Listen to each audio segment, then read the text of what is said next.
Imagine if your standing 2 o'clock meeting was actually a 10-minute rest.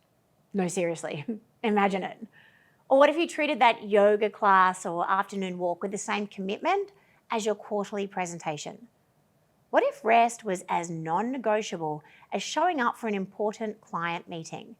Today, we're exploring how to elevate rest from an if I have time afterthought to an essential, non-negotiable part of your calendar and your life.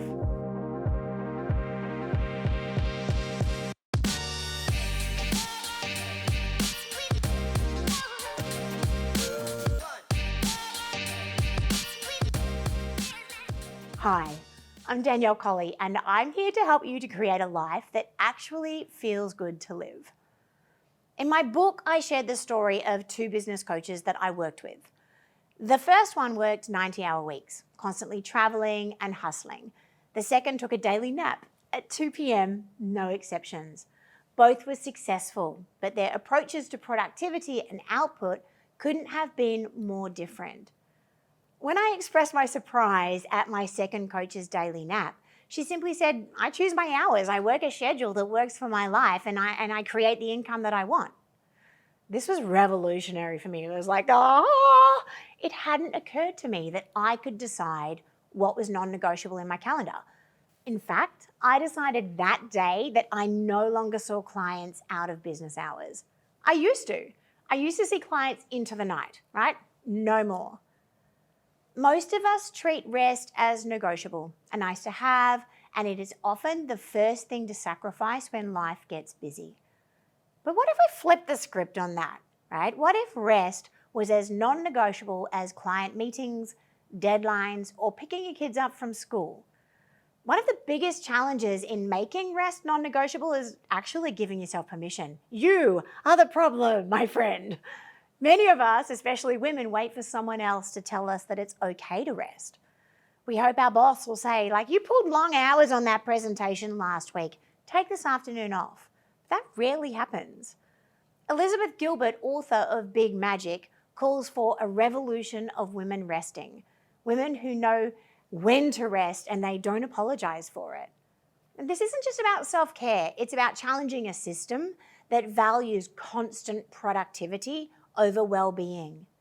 The paradox here, though, is that by giving yourself permission to rest, you actually become more valuable in all areas of your life, right? That's nuts. You bring your best self to work, relationships, and creative endeavors instead of a depleted version chugging to the end of each day on fumes. So how do we do it? How do we make it actually non-negotiable? We schedule and we plan, right? You put it in your calendar like everything else. I've already said this. You plan your work and your life around these things.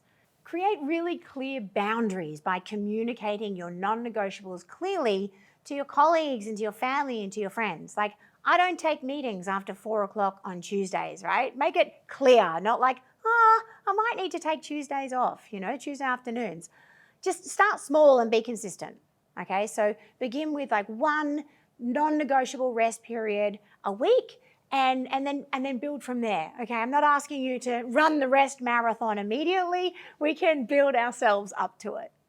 You might want to prepare for some resistance though, okay? Because when you change your patterns, there could be some pushback from others, but also from yourself. So have some responses ready that can help you to stay committed. Remember, you might still have the old conditioning that rest is wasting time. So use that car analogy again, okay? Do you get cross with your car for wasting time when it's out of juice? Or is refueling and popping by the petrol station just a necessary part of being on the road, right? You follow? In our final video in the rest pillar, we will bring everything together, the small rituals for big impact, the tiny, powerful habits that support your rest practice without requiring major life changes. Remember, making rest non-negotiable isn't selfish. It's sustainable. You can't drive in the Formula One with an empty tank, and you can't support others from a place of depletion. Honor your needs as you would honor your commitments to others. Your well-being isn't optional. It's essential. I'll see you next time, and until then, be your own friend.